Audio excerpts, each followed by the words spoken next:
Okay, so this video, why you shouldn't just be looking at your ROAS as a metric for your ad performance. If you do that, you can get into some trouble later down the line because I'm going to explain why afterwards. But you really want to be understanding some other metrics as well, just to make sure that when you're spending on your advertising, you're remaining profitable. So we're using some other different metrics for our clients that I'll go share my screen, I'll break those down for you, I'll explain why we're using them, the reasoning behind them, and also how to calculate those metrics and look at them. So we're going to do that. If you like this sort of information and you want more like actionable templates and you want to ask questions and you want to be part of a community, I do have a community. The link to that's down below if you want to check that out. And yeah, with that being said, let's dive into the video. So in this video, what I'm going to talk about is the metrics that you should be looking at when you are running and analyzing the profitability of your paid ads. And I'm going to talk about the quote unquote original metrics that everyone tends to use and why there's a problem with that. And I'm going to introduce you to the new metrics that we're using with our clients. And then I'm also going to share a profit analysis calculator with you so that you can input your own data and figure out which of those metrics, what those metrics are for you, right? So let's start with the original metrics here. Everyone knows about ROAS, everyone knows about your CPA or your CAC. These are just very, mainstream metrics. But there is a problem when you are looking at these metrics, and that is that the ROAS or the CPA or the CAC includes existing customers who are repeating, who are repurchasing from you, right? Even if you're excluding, existing customers on your ads and only doing prospecting, it's very likely that there is some repeat purchasers in there, and it's not purely new customers. And what that means is that your ROAS or your CPA may be on target, right? But your new customer ROAS or CPA may be unprofitable. And why does this matter? It matters because to continue growing your business, you need to be acquiring new customers, right? Otherwise, you're going to plateau. And acquiring new customers at a cost that makes sense for your business economics, right? That's how you continue to grow. And ultimately, if the rate of your new customer acquisition goes down, which means you acquire less and less new customers into the business over time, you're going to hit a ceiling in terms of how much you can scale your ad spend while remaining on target, right? Because it's not going to be very clear to you as to what is our cost to acquire new customers, how many new customers are we actually acquiring versus just reacquiring existing customers.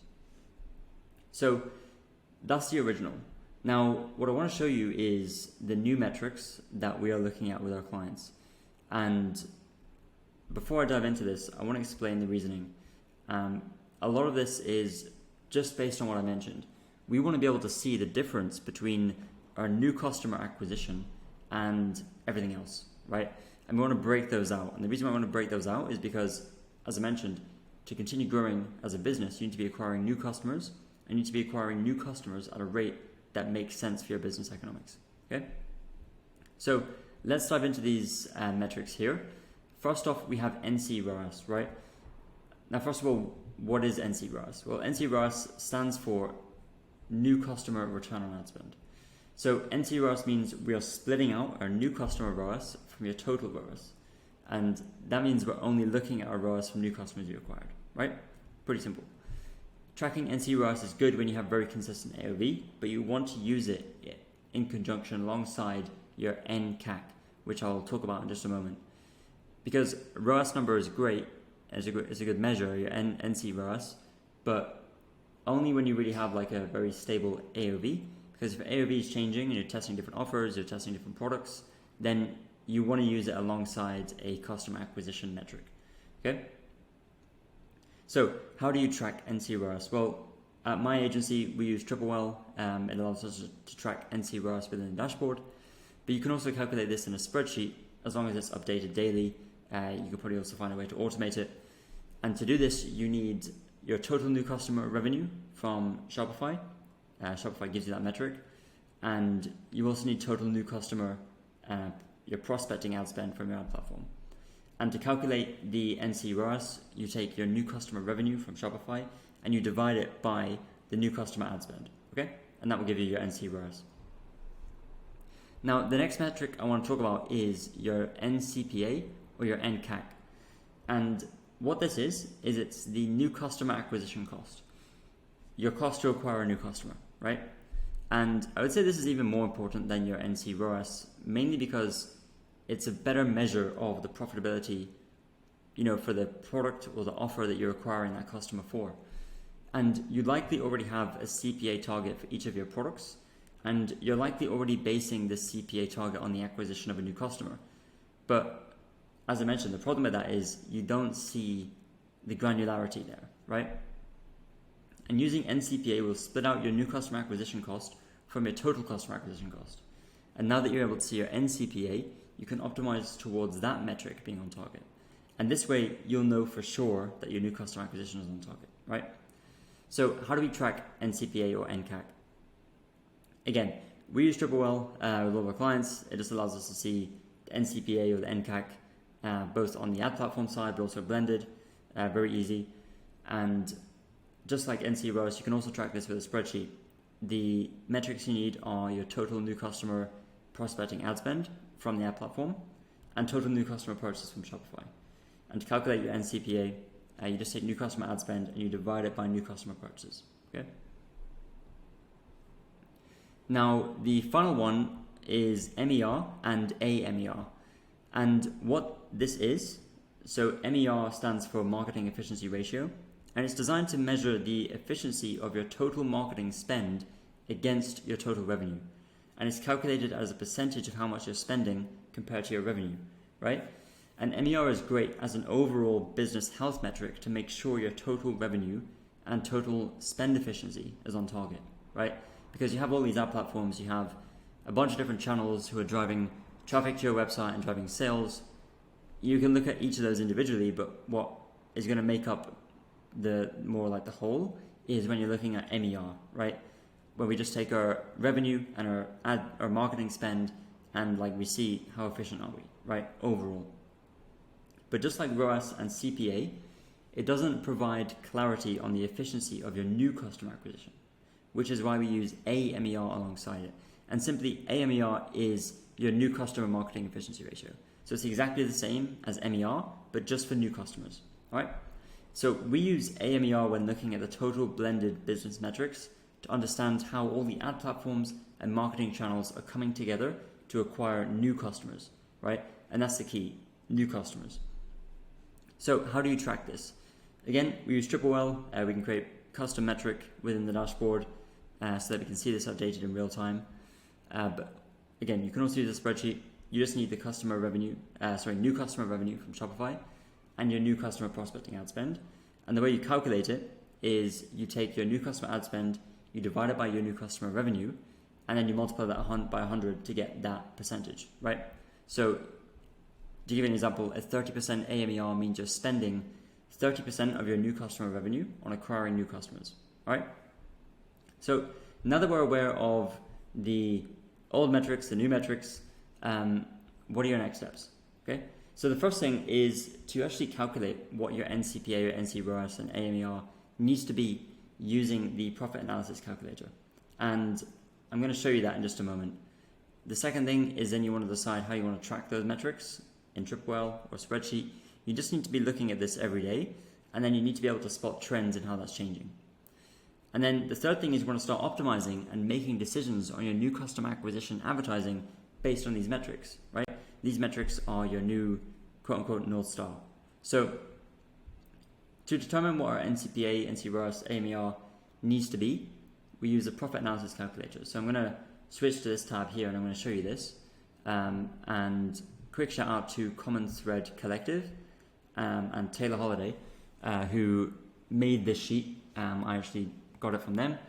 We made a few adjustments based on adding in some extra things, but yeah, just want to give them credit.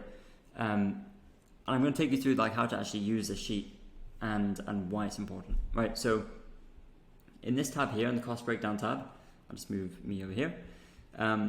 This is where we input all of our costs, the things that are going into all of our costs basically. So the highlighted cells is what you want to actually edit. So you want to edit your average order value, right? So let's say your average order value is 75. You can change these metrics. And then you want to talk about your cost of goods sold. This is just really the cost it takes to actually get your product to you. And this is a decimal, right? So, if you have a 80% cost of goods, like 20% cost of goods sold, then, you put 0.2, right? Then you input your credit card fees from the sales, you input your shipping costs, and then you input your fulfillment cost per unit. Then it will spit out a total cost of product to fulfill, that's per unit, and then also like a percentage cost. And then you also want to input the percentage of returns you get for your business, right? So that is also as a percentage, so you make that change. And then once you have all this information inputted here, you switch to the profit analysis tab. And on this tab, what we're doing is we are, again, only changing the cells highlighted in yellow. The rest of the cells here are automated based on the information you entered in the cost breakdown sheet here. Okay, so information is being pulled from that sheet, that tab, into this one. And I'm just going to take you through exactly, how this is structured. So at the top, we have our spend, right? This is our ad spend. And based on that, we have ad attributed revenue. What you want to do is you want to just input some sort of ROAS target to begin with. It doesn't have to be, exact, but just something, because this metric right here is based on the spend multiplied by your ROAS, okay? Then the cost of goods sold is automatically inputted from the previous tab. Then you have your gross profit, which is calculated here. You have your credit card fees, shipping fees, fulfillment fees, returns, ad spend, which is all automatically populated. And then, as I mentioned, you have this, which you can change. And you'll see in just a moment how changing this and testing different scenarios is important. Down here, you have your net profit. So really that's your revenue, subtract your cost of goods sold, subtracting out all these fees, including returns. If you want, you can include taxes, but sometimes that can be hard to quantify, on a per unit basis, depending on where you're based in the world. You have your average order value, which is inputted automatically, your transactions, which is calculated automatically, and then your NCAC target, which is also calculated automatically, based on your AOV, based on your ROAS. And then down here, you have your fixed costs. So fixed costs are kind of separated out in this case because for me, it's just clearer, because fixed costs, once you get above a certain spend level, they usually stay the same, unless you are making your own products in your own warehouse and therefore having to buy more equipment and all that stuff. If that's the case, then it's probably better to include like a fixed cost per unit, which you then include in your net profit. Other things you might want to include here are other like custom expenses like agency fee, any other like vendors that you're using. And then you have your final profit and fixed costs after agency fee here, okay? So now let's play around with the metrics, okay? So we can see here that, just on the metrics that we inputted, we're actually losing money with our current ROAS. But if we change the ROAS, we can see that our profit changes, right? And also our NCAC target. So maybe we have to if you want to be profitable or, very close to break even at the beginning at a lower spend of 10K a month, we might need a higher ROAS, right? Or we might need to change, our average order value or do something. But then as you increase ad spend, you can afford like a slightly lower ROAS because we can see here that with more volume, we're covering more of our costs and, we're able to be, much more profitable. So you might say at certain stages, like, okay, at 10K a month, we're going to aim for a 3x ROAS. We know that we're not going to make a lot of money, but that's fine because we're going to reinvest everything back into the business. And then as you grow, you can start reaping the rewards of the profit. And then you can also say, okay, when you increase ad spend, it's harder to maintain that same ROAS target. ROAS tends to go down with more volume. And therefore you can afford to, step this down over time, right? And be more realistic in your ROAS expectations so that you're able to increase and scale the business while we're maintaining profitability, but also while maintaining a reasonable and achievable ROAS goal for your market, your product, your offer, all that included, right? So this is what I'll do here. And then once you have, your ROAS figures kind of mapped out, you'll be able to see also the NCAC target based on your AOV, right? And if you change the AOV, if you just go back here and let's say you change the AOV and you increase that to 90, you'll see that, that everything changes here as well, right? Mainly your profit, but also your NCAC, your new customer acquisition cost that you need to be hitting for this specific product. And I would do this for each of your products because each product has a different cost profile, AOV, and returns, all that stuff. So you want to have like a separate spreadsheet calculator for each of your products. And that way you'll have very clear goals for each of your products as well. All right, so that is how to use this calculator. And yeah, that's all for this video. I hope you enjoyed this, hope you found this useful, and I'll see you in the next one. Thanks.